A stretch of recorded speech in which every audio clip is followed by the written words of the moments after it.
மாண்புமிகு தமிழக முதல்வர் அவர்களுக்கு மரியாதைக்குரிய பொதுப்பணித்துறை முதன்மை செயலாளர் மற்றும் நீர்ப்பாசன மேலாண்மை பயிற்சி நிலையம் துவக்குடி திருச்சி 15 நிர்வாக குழு தலைவர் கவர்னிங் கவுன்சில் சேர்மன் அவர்களுக்கு வணக்கம். நான் இன்ஜினியர் ஆர் தேவராயன், செயற்பொறியாளர் பொதுப்பணித்துறை மற்றும் தலைவர் SC and ST government officers association. இன்னைக்கு 4/7/12/2020 நான் இந்த ஒரு முக்கியமான கோரிக்கைக்காக தான் இதை நான் உங்களோட பதிவிடுகிறேன்.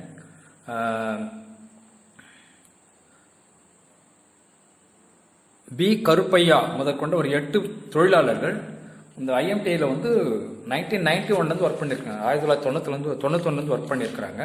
என்ன மாதிரி ஏற்கனவே 20 வருஷம் சர்வீஸ் முடித்த பிறகு அவங்க எங்களுக்கு பணி நிரந்தரம் வேணும் சொல்லிட்டு கேட்டப்போ அவங்களுக்கு அது வழங்கப்படவில்லை.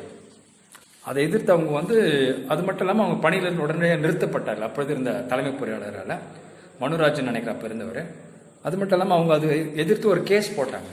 இந்த வழக்கு வழக்கு எண் writ petition number WP number 28948 of 2018. 2018 அவங்க தொடர்ந்த வழக்குக்கு 2018 தீர்ப்பம் கிடைச்சிச்சு. எஸ் விமலான்ற ஜட்ஜு தீர்ப்பு வழங்கியிருக்கிறாங்க. அதில் எங்களுடைய கோரிக்கையை பரிசீலித்து 8 வாரங்களுக்குள்ள ஆணை பிறப்பிக்கப்பட வேண்டும் அப்படின்னு சொல்லிட்டு இந்த பதிலாளிகளுக்கு யார் 3 பேர்னா யாருக்கு எதிராக கேஸ் போட்டாங்கன்னா secretary to the government public works department, number 2 chief engineer general PWD and engineership WRO. அப்போ சீஃப் இன்ஜினியர்ஷிப் பில்டிங்ஸ் அப்போ இருந்திருக்கிறாரு. ஸோ சீஃப் இன்ஜினியர் ஜெனரலுக்கு எதிராக.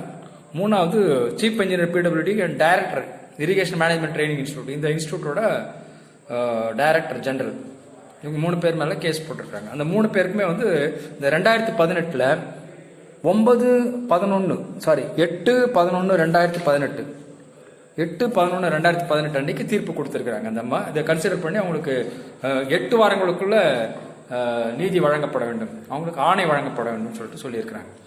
ஆனால் அந்த 8 வாரம் கடந்த பிறகு அந்த 8 வாரங்களுக்குள்ள அவங்களுக்கு எந்த ஆணையும் வழங்கப்படவில்லை. ஸோ அது கண்டெம்ப்ட் ஆஃப் கோர்ட்டினுடைய அந்த காலக்கெடுவை தாண்டி அவங்க காலக்கெடுவுக்குள்ள அவங்க செயல்படலை. அதுக்கப்புறம் அந்த 8 வாரம் கழிஞ்ச பிறகு ஒரு தபால் அனுப்பியிருக்கிறாரு இன்ஜினியர் MK சுகுமாரன்றவர் டைரக்டர் ஜெனரலாக இருந்திருக்காரு. அப்போ 2019 22/1/2019 அன்னைக்கு ஒரு தபால் அனுப்பியிருக்கிறாரு அந்த 8 பேருக்கும். அதில் மாரிசன்றவருடைய இது காப்பி தான் நான் உங்களுக்கு என்க்ளோஸ் பண்ணியிருக்கேன். அதனுடைய காப்பி என்க்ளோஸ் பண்ணியிருக்கிறேன்.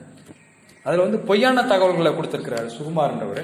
இது ஒரு தனியார் ஏஜென்சின்ற மாதிரி சொல்லியிருக்கிறாரு. இது ஒரு கவர்மெண்ட் ஆர்கனைசேஷன். இது கவர்மெண்டோட ஃபண்டில் இயங்குகின்ற ஒரு சொசைட்டி ஆக்டில் ரெஜிஸ்டர் பண்ண ஒரு அமைப்பு. இதுக்கு கவர்னிங் கவுன்சில் இருக்கிற எல்லாருமே அரசு அலுவலர்கள் தான். இதுக்கு ஃபண்டு கொடுத்துருக்கிறது அரசாங்கம் தான். இப்போ அதுக்கு ஃபண்டு கொடுத்துருக்கிறது அரசாங்கம் தான்.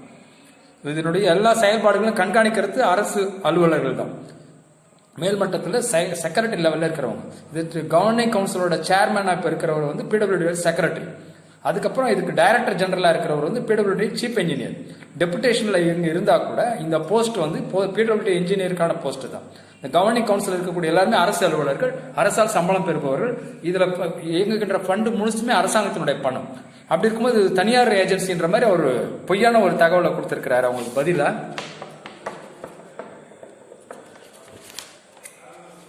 அது மட்டும் இல்லாமல் அந்த GO number 22 personnel administrative reforms டிபார்ட்மெண்டோட ஆர்டர்ஸ் டேட் 28/2/2006. அந்த ஆர்டர்ஸ் அது அவங்களுக்கு அப்ளை ஆகாது அப்படின்னு சொல்றாரு. ஸோ 10 வருஷம் என்ன மாதிரி ஒர்க் பண்ணவங்களுக்கே அந்த ஆர்டர்ஸ் அப்ளை ஆகும். இவங்க 20 வருஷத்துக்கு மேலே பணிபுரிந்திருக்கிறாங்க. 2018 தான் இவங்களுக்கு இந்த ஆர்டர்ஸ் கொடுக்குறாங்க. 2018 முன்னாடியே 2005 அப்படி அவங்களுக்கு பிரச்சனை வந்திருக்குது. So more than 20 years serve பண்ணவங்களுக்கு பணி நிரந்தரம் கொடுக்காம, ஏமாற்றுறதும் இல்லாமல் பொய்யான தகவல்களை அவங்களுக்கு அனுப்பியிருக்கிறாரு engineer MK Sukumar director general. அது மட்டும் இல்லாமல் அவங்களுக்கு அந்த தகவல் அனுப்புனது மட்டும் இல்லாமல் அவங்கள பார்க்கவும் அனுமதிக்கல. அவரை பார்க்கறதுக்கு அவங்கள உள்ள வரக்கூட அனுமதிக்காம கவர்மெண்ட் கேம்பஸ்க்குள்ள அவங்க உள்ளவே வரக்கூடாது. அவங்க ஏற்கனவே 20 வருடத்துக்கு மேலே பணிபுரிந்த இந்த மண்ணை மிதிக்கிறதுக்கு கூட அவங்களுக்கு அனுமதி இல்லைன்னு சொல்லிட்டு அவங்க வெளியே அனுப்பியிருக்கிறார். அவங்களுக்கு பார்க்கறதுக்கு கூட அனுமதி கொடுக்கல எம்.கே. சுகுமார். இப்ப இருக்கிற டைரக்டரையும் அவங்களுக்கு ஜெனரலும் அவரை பார்க்க முடியுமான்னு தெரியல. அந்த நிலைமையில வந்து இங்கு பணிபுரிகின்ற பணியாளர்கள் கொத்தடிமைகளாக பயன்படுத்தி கொண்டிருக்கிறார்கள். ஆகவே உடனடியாக அந்த 8 பேருக்கு பணி நியமன ஆவணை வழங்க இந்த government order number GO 22 P&AR dated 28/2/2006 அந்த ஆணைப்படி, அதே மாதிரி அந்த உயர்நீதிமன்ற தீர்ப்பு விமலான்ற ஜட்ஜி கொடுத்த தீர்ப்பின்படி அவர்களுக்கு உடனடியாக அந்த 20 வருஷம் சர்வீஸ் பண்ணவங்களுக்கு குறைஞ்சது 10 வருஷம் சர்வீஸ் இருந்தாவே ரெகுலரைஸ் பண்ண சொல்றாங்க. இது ஒரு 20 வருஷம் சர்வீஸ் இருக்கிறவங்க உடனடியாக ரெகுலரைஸ் பண்ண ஆவணம் செய்யும்படி, அவருடைய பணியை வரன்முறைப்படுத்தி அவர்களுக்கு நிரந்தர பணி வழங்க ஆவணம் செய்யும்படி அன்போடு கேட்டுக்கொள்கிறேன்.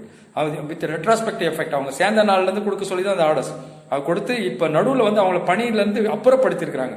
அதுக்கு யார் யார் காரணமோ அவங்க மேல தகுந்த விஜிலன்ஸ் என்கொயரி நடத்தி அவர் மீது சட்டப்படி ஒழுங்கு நடவடிக்கை எடுக்க ஆவணம் செய்யும்படி கேட்டுக்கொள்கிறேன். இதுக்கு முக்கியமான காரணம் இங்க ராஜேந்திரன் அப்படின்னு ஒரு சூப்பரண்டென்டென்ட் இருக்கிறாரு. அவர் மோர் தென் 3 இயர்ஸ் இங்க ஒர்க் பண்ணிருக்காரு. 6-7 வருஷமா அவர் இங்கே சூப்பரண்டா இருக்கிறாரு. ஆகவே அவருடைய தூண்டுதல் பேர்ல அவர் தப்பான வழி நடத்துதல் பேர்ல தான் இந்த டைரக்டர் ஜெனரல் வந்து தப்பான இந்த ஆணையை கொடுத்திருக்கிறார் 2019 ஜனவரியில் 22/1/2019.